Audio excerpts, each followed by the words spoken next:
a couple of times here and there, I feel like I have this feeling like maybe I don't belong here.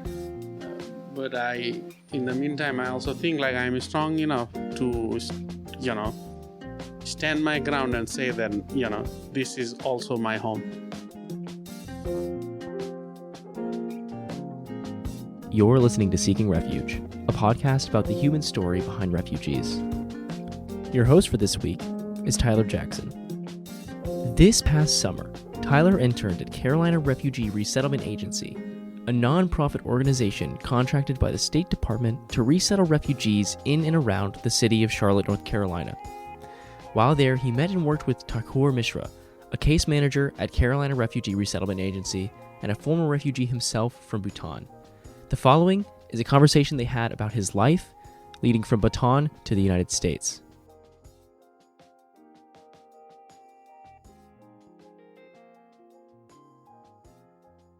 So, Thakur, my first question for you deals with your life in Bhutan before you and your family were forced to leave.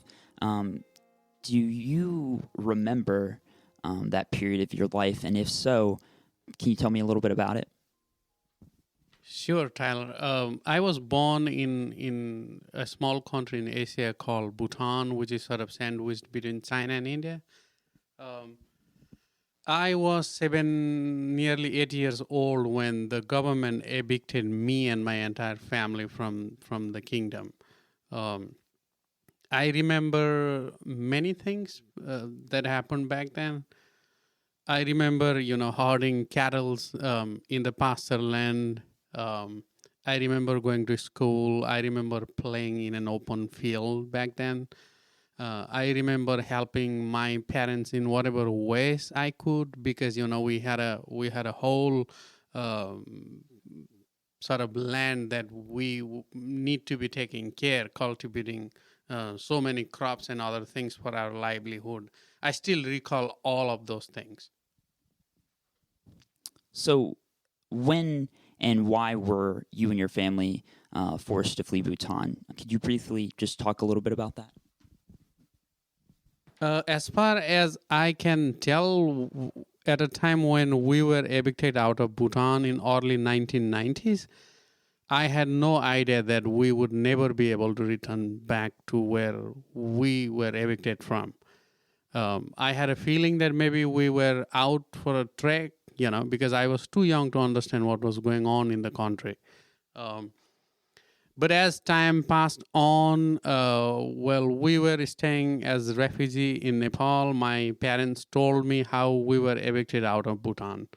And eventually, through other narratives from people that I have met in the refugee camp and from the readings that I had done extensively, to me, I have concluded that we were part of an ethnic cleansing policy in Bhutan, which was politically motivated.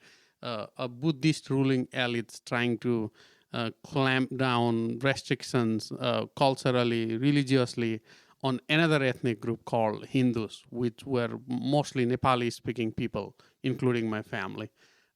So basically, I was part of an ethnic cleansing policy that the Bhutan government carried out in the late 1980s and early 1990s.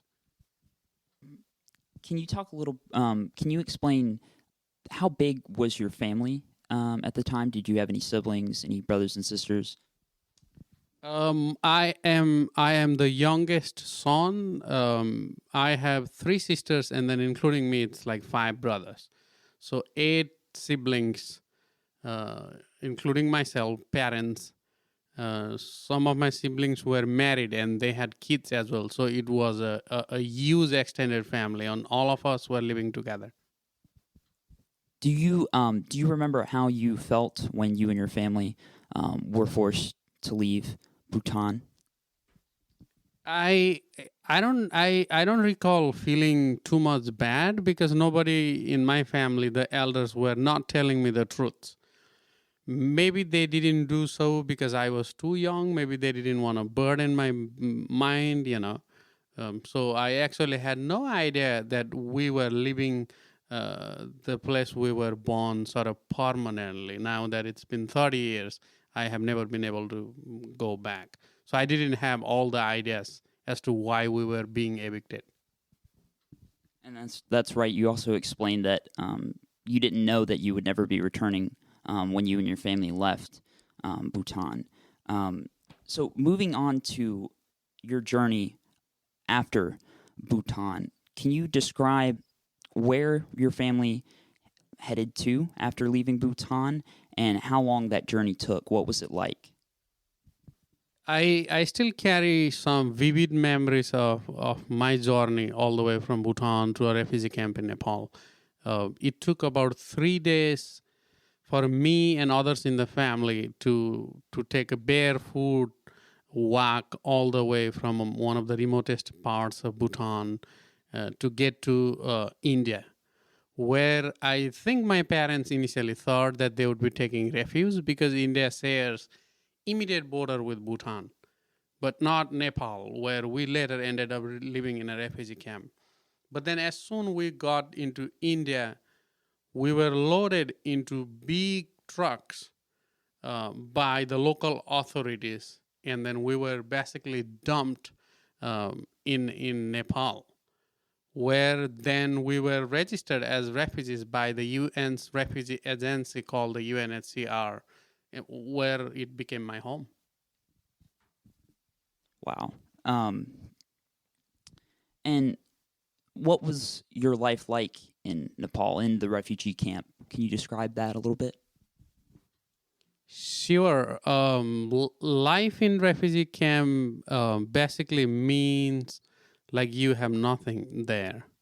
Like, for instance, my 10-member family, my parents, some of my siblings, their kids, myself, we were 10 in the family. So we were sharing about 200 square feet of space. The tent, like hut, is made up of bamboo, plastic, and thatch. You have no privacy there, no security, no nothing. If you cough inside your hut, at least about 100 people will hear you cough. There is no indoor running water. There was a scarcity of food all the time. There was no decent medical treatment. Sadly, my 2-year-old niece lost a battle with what elsewhere would have been considered a treatable pneumonia because we were not able to afford a doctor. I know she was just one among several hundred, children and other elderly folks who died, at least initially during the settlement of the refugee camp. Classes used to be taught, at least at the initial phase of the refugee camps, on an open fields. Like shadows of large trees became my classrooms, and classrooms used to be canceled only when it rained. So neither the sun nor the scorching, the heat or the cold stopped me and others from pursuing our education. There used to be open sewers in the refugee camp. Each day passed on with you losing all the hopes because you are like, what happens tomorrow? What happens next week? But then the hope that one day we would be able to return back to Bhutan was never lost. And how long were you living in the Nepalese refugee camp? I was there for close to 20 years. But for a few years, I was able to sneak out of the refugee camp sort of illegally to pursue my higher education. Otherwise, I was confined to a refugee camp for close to 20 years, including all of my family members and other tens and thousands of people. So when did you and or your family decide to be resettled in a new country?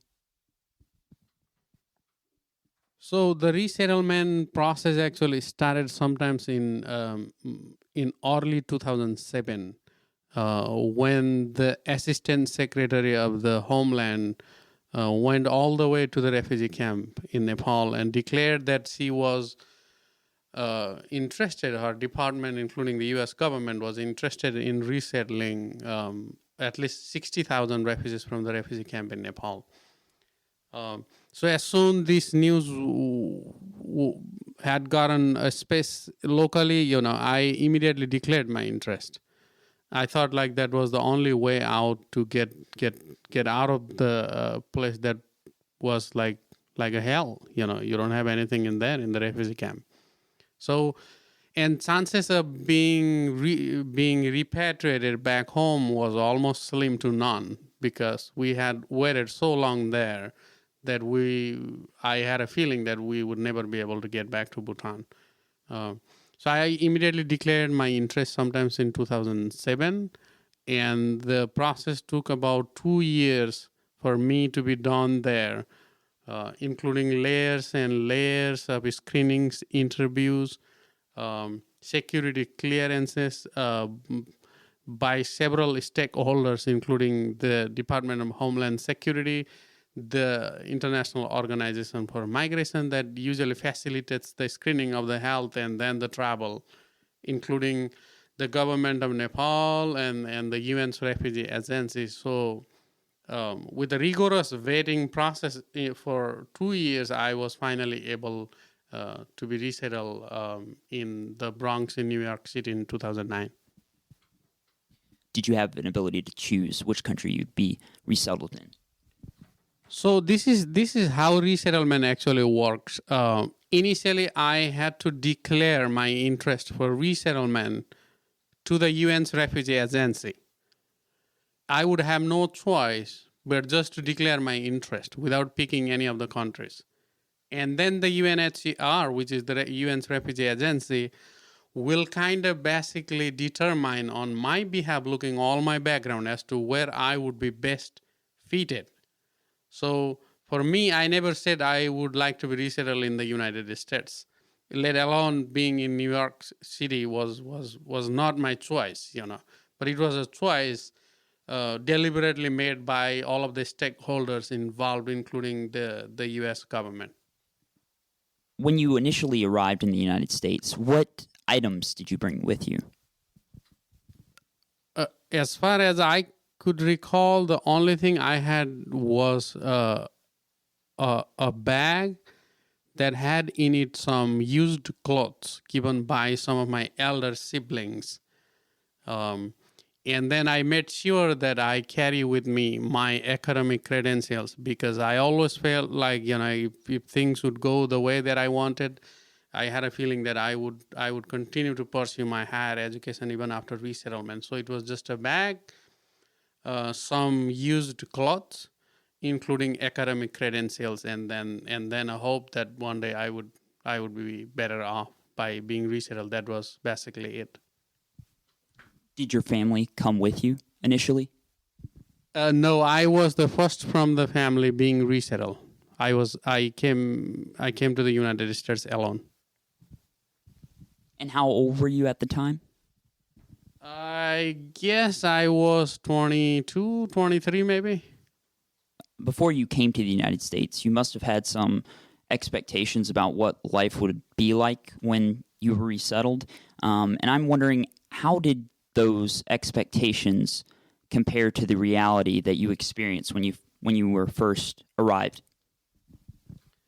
I mean, my expectations were barely met because you could imagine living in a refugee camp, confined there for close to 20 years, and then all of a sudden moving into one of the world's biggest cities, which is the New York City. It didn't have any kind of match in between. But then I never lost what I call as the hope that one day things would be getting better. Because at least when I was initially resettled there, I had enough food on my table. I had a roof to protect me over my head. I had freedom. And these were some of the most important things that I lacked ever in my life. And I think that kept me motivated, So each time when you would return home from work or whatever it is, at least you got food on the table, enough to eat, enough to, sleep. which is what we lacked back home. And you had no fear, of being persecuted by your own government. You had no any fear with anything as long as you're obeying the law. You have more freedom to exercise. That's what I lacked back in the refugee camp, including in my own birthplace, Bhutan. So I think that kind of continuously motivated me to hope for better.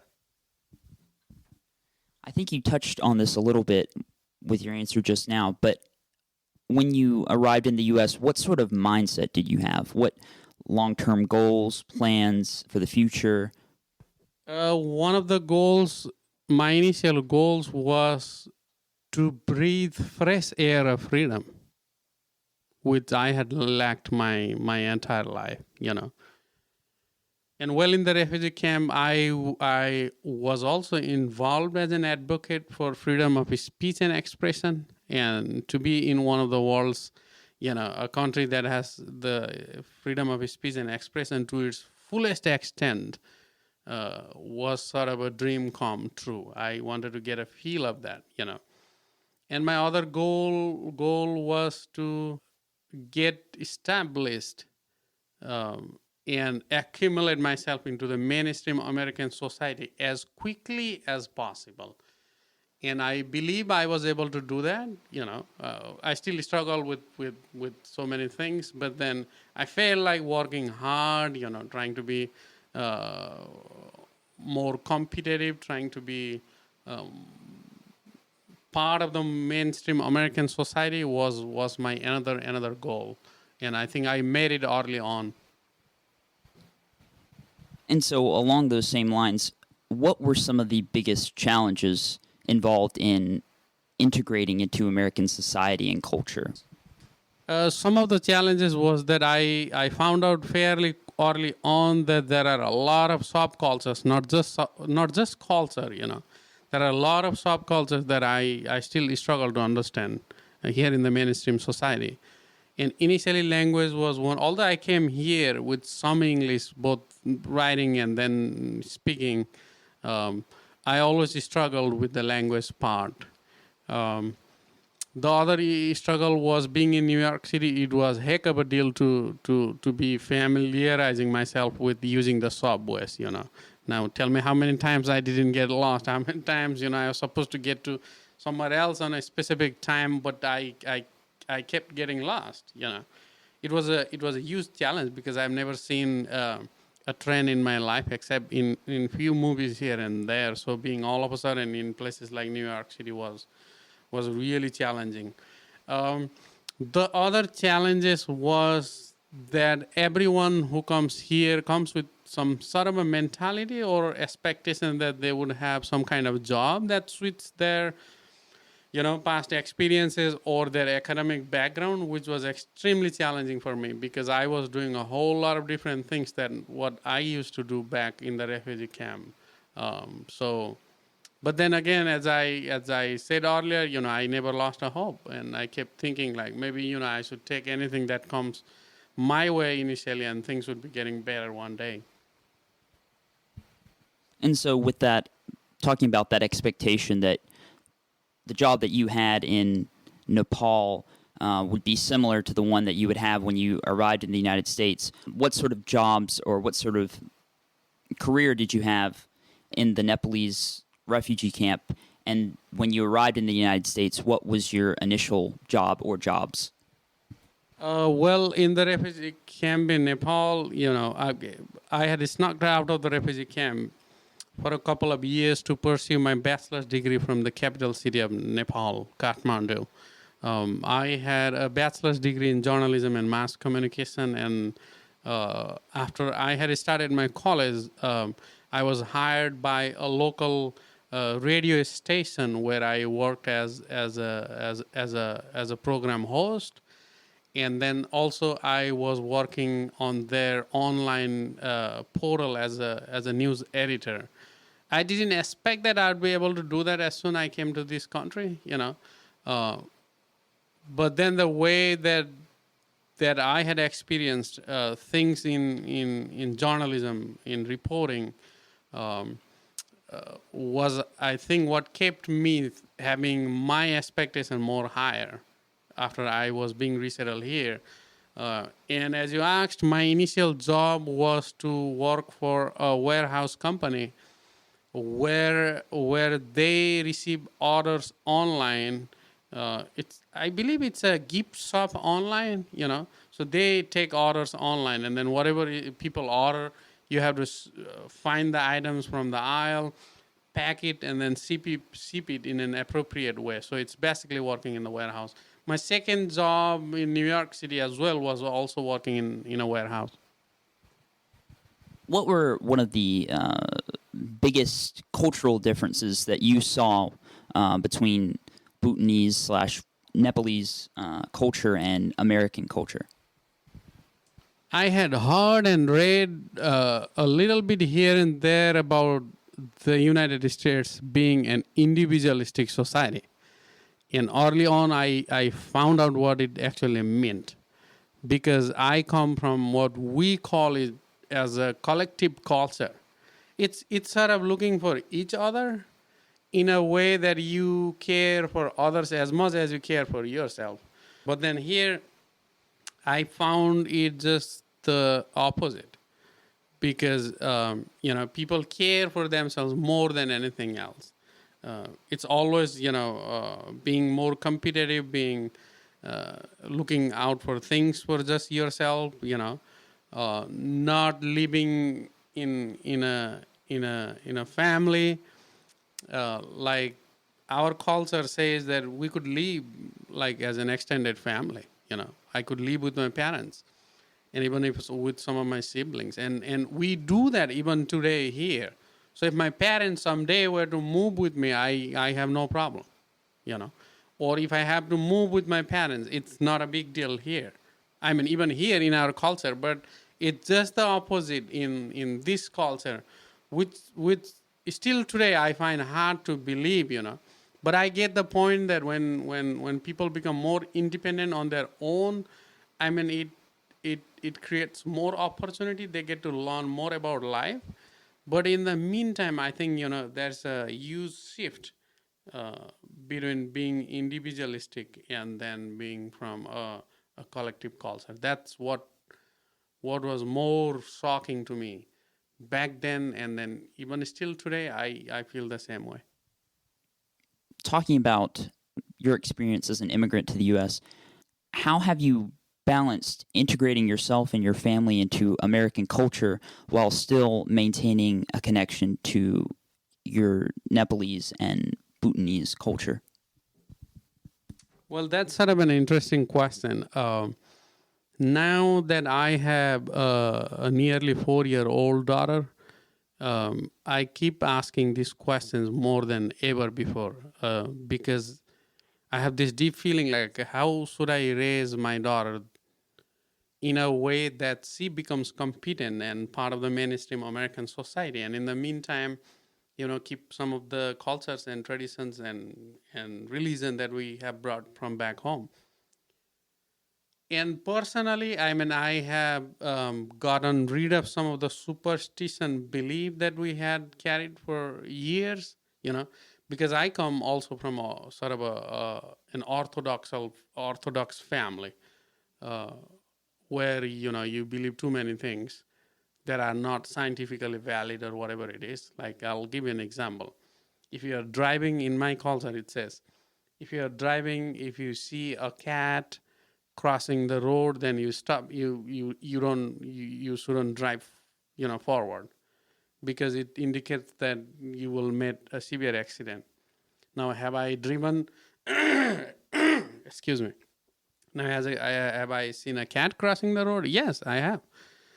Did I stop my car? No, because I don't believe on that.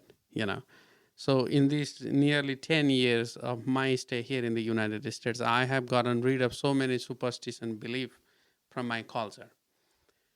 But then I still carry with me some of the things that makes absolute sense to me, like the language part, like some of the culture of living, being from a collective family. I still believe on that. Uh, Whereas I think I am more interested in raising my way raising my daughter in a way that she still becomes, part of our culture, but then is also more comfortable enough to be part of the mainstream American society. You touched on this a little bit, but when you first arrived, could you explain the steps that you took to go through the resettlement process, such as, finding a job, getting a bank account, driver's license, social security, things of that nature? Sure. So in New York City, I was resettled by an organization called International Rescue Committee. I was picked up by a cab driver from Newark International Airport in New Jersey, and he dropped me to my apartment all the way in the Bronx in New York City, where my case manager from the resettlement agency was waiting there. I was given some basic orientations as to what I should be doing, what life in the U.S. would look like. Early on, I was told that whatever expectations that I had back home may not be met immediately. I was encouraged not to lose any kind of hope. Then, in about 4 weeks' time after my arrival, the resettlement agency helped me secure a job. And all I did was just face the interview, and then because they already had, as it appeared later, that they had connection with the warehouse company, and I was hired there, and I was laid off after 6 months because it was sort of a seasonal work. So they were, so when the Christmas was over, the company was almost, shutting down. And I immediately informed my employment manager at the resettlement agency that I had lost a job, and she again helped me find another job in a week's time. Some of the paperwork that should have been done was assisted by the resettlement agency, either through a volunteer or by giving me a more clear direction as to what I should be doing. I was given instructions on so many things because now I feel like they were making me learn things on my own. For instance, I set up my bank account on my own. But then a case manager who was assisting me with my initial resettlement was giving me a clear direction as to what I should be doing. Hey, just go to this bank. It's like in a walking distance from you. Tell them this thing, and then they will open up your account. This is what it's going to look like after you set up the account. So I was given so many instructions initially that I followed through, that I see a differences now elsewhere that I, work also with the resettlement agency, that we do almost everything for the clients. And how did you feel you were viewed and or treated by Americans during the resettlement process, during your status as a refugee? I never felt otherwise. Probably because I was living in New York City. It's more, an inclusive city than any other places. You get to see every kind of people there with several colors, with several backgrounds. I never felt that I was discriminated, back then. But after I moved to Charlotte here and there, I feel like, people are more biased. I've had some first-hand experiences, and then particularly with this new administration in place, part of my mind also tells me that I feel less belonging to a nation that I call my home. Talking about your journey from New York to Charlotte, present day, how long did you live in New York for? Did you go to any places after New York other than Charlotte? And when did you arrive in Charlotte? So I lived in New York City for a complete 1 year, and then I got married. So after I got married, I started thinking oh no, maybe I shouldn't live here, because it was extremely difficult for me to make a living there. I started calling my friends around to see if they would offer me any kind of options. And one of my dear friends, actually a friend, we have been friends for years. We were born together back in Bhutan. And even in the refugee camp, we were living close by each other. We studied together. So he was living in Raleigh, and he said, he had just gotten married. They had 2 bedrooms, and then he's like, hey, come here, and then we'll share another bedroom with you. So I thought like that was one of the coolest offers anybody could offer me at a time when I was broke, struggling financially. So then we decided to move to Raleigh, and then we lived there for about a year because we didn't have anything in our pocket. We didn't have any savings. So this friend taught me how to drive, including that he also helped me buy a car. And then he was like, just return my money when you can, you don't have to worry now. And after we have lived there for about a year, another friend of mine was actually working at Carolina Refugee Resettlement Agency, my former supervisor who no longer works here. So one day I happened to give him a call sort of randomly, And by then, one of my other brother's family had actually arrived here in Charlotte. So I was like, hey, how's my brother doing? How is he adjusting locally there? And he kind of was teasing with me, joking with me, saying like, hey, when are you going to move here in Charlotte? And I was like, find me a job and then I can move anytime, you want. And it looks like there was an opening at that time as we were talking. And he's like, hey, but guess what? There is an opening in my office. Maybe they will hire you, but then, will you feel odd that I'll be your supervisor? And I said, no, I don't feel odd being my supervisor. So then I applied for the job. And then the next day somebody responded me saying like when I was available to be interviewed, And we set up an appointment for interview a couple of days later. I came here in Charlotte, drove here from Raleigh. My interview was done, and I was heading back to Raleigh. Somebody called me when I was about to reach Greensboro, offering me the job.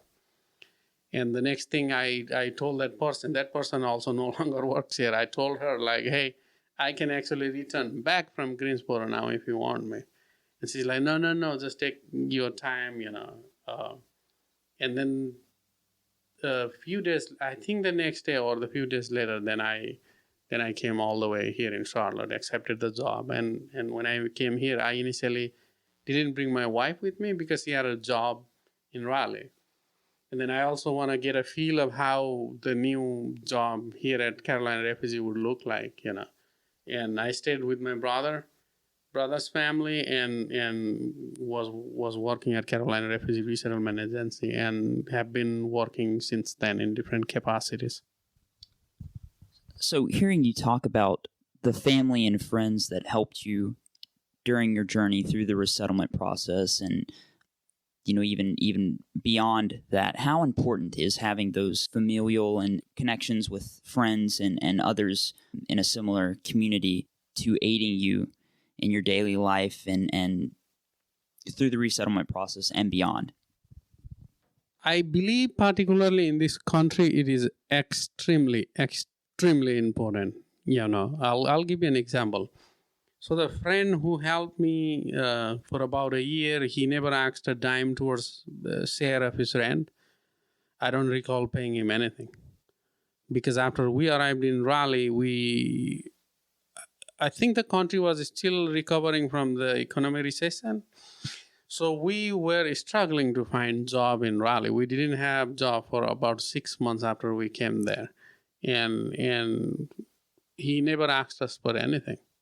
I was like, man, I know I'll return your money someday. Maybe you should note it down somewhere. He's like, no, don't worry. We have job. We'll cover everything, And having those kind of backup support system in places, whether it's by your friends or that's why in my earlier conversation, I was talking about a collective culture that we have brought here, And me, after getting this job, staying at my brother's house for about a month without paying a dime or anything, because it's the culture that I was raised. And then the same friend that I was talking about later wanted to move to Charlotte, And this was, I believe, in 2014. So he moved here in Charlotte. He bought a nice house, and as he was transitioning, he stayed with me for 2 months, And I'm like, no, don't care anything. You don't have to do anything, And then later, when he was in need of some money to buy his property, the house, I loaned him some money and said, hey, just return when you can. If you don't, that's basically it, And then he returned my money after, I believe, 2 years, So it's that part of the culture which I believe is really important, because you have people, you have resources, you have relatives to turn around when you need help. And I feel like, someday if something were to happen, and I feel like I'm economically in a bad shape, I can give quick calls to my friends, family members, and be like, hey, I'm coming there. Better clean a room, And that thing still works great in my community. I was wondering, what do you miss most about life in Bhutan or Nepal? I think one of the only things that I miss was we have had an experience both in Bhutan and in refugee camp of living as a clustered community,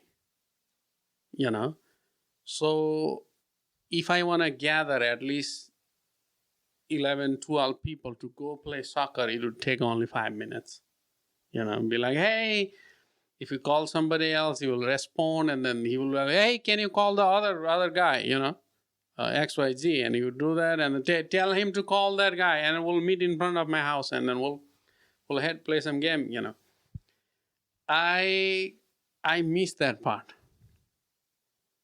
and I believe that's the only part that I miss the most, Although I might miss a few things here and there, all the small things.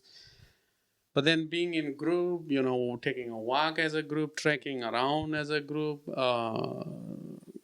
hanging around as a group, that's the most important thing, because it makes people feel more belonging to a group. But here it's a completely different world, If I have to gather like 12 friends, then it will take like forever. No, one's schedule wouldn't match with the other, Next question is, how do you think that your experience as a refugee has shaped you into the person you are today?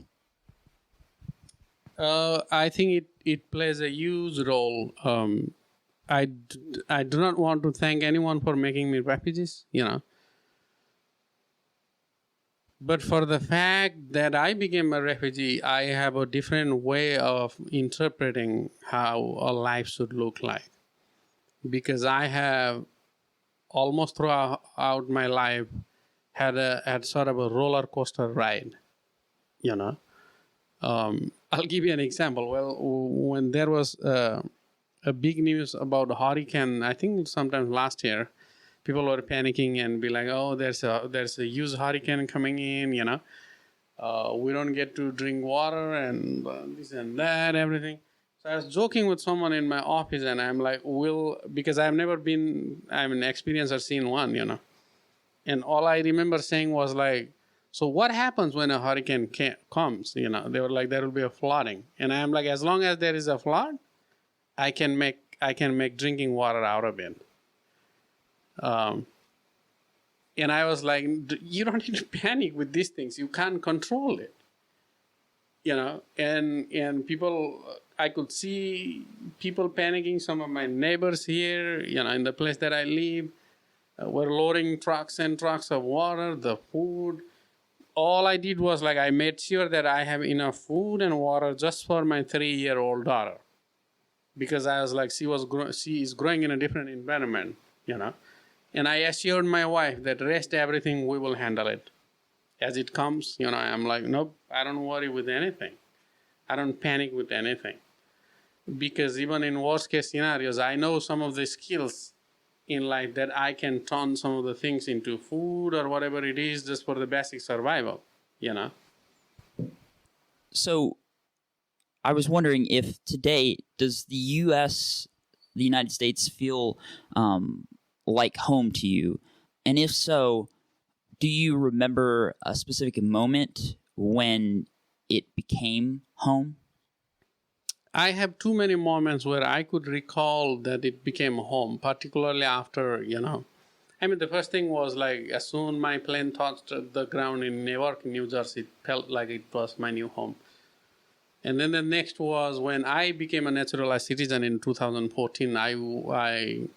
The entire time when I was there at the USCIS office, trying to receive the naturalization certificate, I was so emotional. I was crying. My eyes couldn't stop tears from rolling down because I had that moment, I had that feeling that I belong here. I have had enough of those feelings. But then there came a strange time when there was a presidential election that I went shopping at a nearby Harris Theater. A woman confronted me in the parking lot and said I shouldn't be going there. And this was literally 2 days prior to the election. She confronted me in the parking lot. She was like, "Hey, why do you come here? You shouldn't come shop here." And I was like, I just got into the car. I didn't want to pick up a fight. But I had a feeling like if this had been the case inside Harris Theater, I would stay my ground strong because there would be other people hearing to the conversation. But since it was in the parking lot, I was literally scared. And I was like, maybe I shouldn't pick a fight here, And I thought maybe if I do that, what if she is armed? What if she follows me? Or what she calls somebody else? I'm like, well, it is what it is. I just got into the car and then that moment, as soon as I got into my car, I locked the doors. I didn't leave immediately because I felt like, my car could be a weapon, And I'm like, my blood was boiling down from toe to my head. And I'm like, what? Really? Why would people think that, right? So I have had every single moments of me feeling belonging to this nation. And then the other times, I think several months ago, about a year ago, I was invited by the city of Charlotte, where they would each year in place of the USCIS hosting a naturalized citizen. The city does that. And then I was invited there as a keynote speaker, but I also not only had the opportunity to speak about my experience of becoming a naturalized citizen, but then I was also put in a position where I was shaking hands of all of these naturalized new citizens, while they were receiving their naturalized certificate. And I'm like, wow. I'd never thought that I would be in that position as well. So, a couple of times here and there, I feel like I have this feeling like maybe I don't belong here. But in the meantime, I also think like I'm strong enough to, stand my ground and say that, this is also my home. It seems like, talking about that experience with the woman in the parking lot, that the 2016 presidential election was a real milestone, maybe in an attitudinal shift towards refugees and how they're viewed. And speaking from experience as a refugee, former refugee yourself, but also someone who works with refugees, could you just briefly describe how that attitude shift has been and what it's been towards? Well, personally, I don't think like Trump being elected has to be given all the credit for the divisiveness going on in this country. I think a lot of people had that in their mind, but then when someone aligning with their opinion was getting to one of the top offices in the world, then their feeling kind of intensified. They were more opening up. And in the meantime, I also feel like the only goal of the current president is to divide and rule. That's what it is called in politics. It's to divide people and then rule as many as you can. And in the meantime, if you can divide people enough to secure your office, then you have done a better job. I mean, I'm trying to interpret things politically here, So, and then I think after he got to the office, it sort of intensified, and it kind of encouraged more people, to open up as to who they were throughout their life. Maybe people were not intending to talk about immigrants or refugees, or they had all these feelings within themselves. But then when they have a president who openly thinks what they were thinking internally, not openly for their life, then I think it came as a burst out. But I'm not in a position to blame Trump entirely. So what about people who say that Trump is right? Right? So should we just blame Trump, or should we also blame people, or it's a combination of both? I believe it's a combination of both. It's Trump and then those people that backed him up. Not everyone, I know a lot of Republican friends, all born and raised here, who are very genuine people, who believe in the cause that we are fighting every day, But they were sort of tricked in, with some other promises that the Trump made. Could you just describe briefly the work that you do for CRA and what your job title is? Currently I am actually in a hiatus position. I don't have a job title. But then since 2015, I was working as the health promotion case manager. And as I'm talking in this interview, one of our other colleagues has resigned, and then she'll be leaving this office in few days. And I will be taking her position as preferred communities case manager, sort of temporarily until there is a new hire. But in this office since 2015, I have had several roles, several responsibilities, and I'm sort of, what do they? There's a saying. It says "master of all, jack of none" kind of stuff here. I do a lot of public events. I do a lot of outreach. I speak extensively here in Charlotte and in South Carolina, share my personal story, talk about what Carolina Refugee Resettlement Agency does. And, aside from that, I assist every other individual staff, whosoever need help with anything in this office, except the accounting part, because I hate accounting.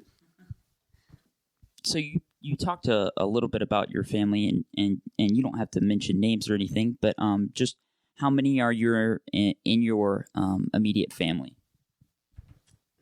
Oh boy, I'll have to count them all, So I mean, just my family, it's me, my wife, and nearly 4-year-old daughter. But almost every other family members live right here in Charlotte. One of my brothers, who was living in Anchorage, Alaska, he recently moved here in Charlotte. He has 2 kids. One of my other brothers has 5 kids. One of my other brothers has 4 children. My sister also lives here in Charlotte. She's married but does not have any kid. 2 of my other sisters live in Ohio, and one of them has a daughter, one of them has 4 children, so it's all combined together. It's a huge family, and when we meet in some of our festivals, we get to know that, So this is a question just about you and your wife and your daughter. What do you guys do for fun? What do you like to do? Mostly, it's mostly me and my wife and daughter. We are more kind of outdoor person. Every single minute that we don't need to spend in our family, we just get out. Whether we go for trekking, whether we go for a walk, whether we go for swim, we although we don't make a lot of money, we try to sneak out to get to, spend a couple of days on vacation every here and there, because we always wanted to balance our life. It's a hectic life here in this country, and we don't just run behind money, but then we are running behind balancing our life so every one of us could be happy. We sometimes, throw parties where we invite some of our friends, family members. Yeah, I mean, we enjoy being outside as much as possible. And personally, I love reading books, so I spend most of my time in my library if I need to be confined within my house. Moving on to your sort of thoughts, and we talked a little bit about attitudes towards refugees in the United States, and I was wondering, what is one thing that you wish people knew about refugees? Well, if there is one thing that people should know about refugees, it is this, that all refugees do not have a place to call home. They have real fears and experiences of being persecuted by their own government. And I strongly believe that what is happening to them should not be happening in anyone's homeland. In your experience, as a former refugee yourself, and as well as working with refugees, how do refugees differ from other types of immigrants to the United States? So other types of immigrant groups, whether that be asylum seekers or just immigrants in general. So I think there is a huge difference between regular immigrants and then refugees. Refugees actually do not have a second choice. Whether to live in a refugee camp or be confined somewhere else, still taken care by the UN's Refugee Agency, or being resettled somewhere else. But then immigrants are people who come here by their choice. So they can choose not to come here. They can choose to go to Germany. They can choose to go to the Netherlands, and they could choose to live anywhere. But then when it comes to refugees, as I said, they have any options. Whereas I believe immigrants have other options as well. I'm not saying every immigrant that come here were better off somewhere back home, but all I'm saying is it's a choice that they make.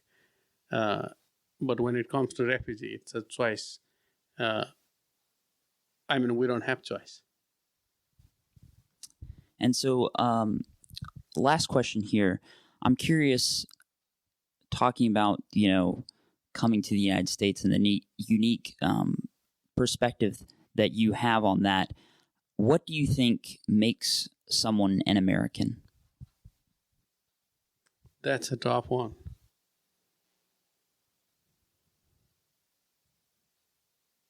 I think someone living here, following through all the laws, being abided by the laws, standing ground on the very founding principles that our forefathers have framed, enjoying all the freedom that they could, but then in the meantime also thinking that there are tens and thousands, millions of other people living elsewhere without food on the table. The freedom is a distant cry, So also thinking about people not living here in the United States, but elsewhere, their future, their freedom, their security, whatever it is, having those kindness in us will, what I think will make someone an American, not deviating from the very founding principles that we have as a nation created by our forefathers back in the days. Thakur, I want to thank you so much for giving your time to me. I know that you're very busy, and so thank you so much for sitting down with me and sharing your story. I really appreciate it, and I know that the people who listen to this will also appreciate it. Well, thank you. Thank you for giving me the opportunity. I'm glad I was able to share what I experience and what I know, the facts are. Thank you so much for listening to Seeking Refuge. If you have a story you'd like to share, get in touch with us by sending us an email at seekingrefugepodcast@gmail.com. Connect with us on Facebook, Twitter, and Instagram at Seeking Refuge Podcast, and leave us a review on Apple Podcasts. Special thanks to Thakur Mishra for being on today's episode. Our show wouldn't be made possible without the wonderful support from Maxey International House at the University of South Carolina. We'll be back in 2 weeks with another episode.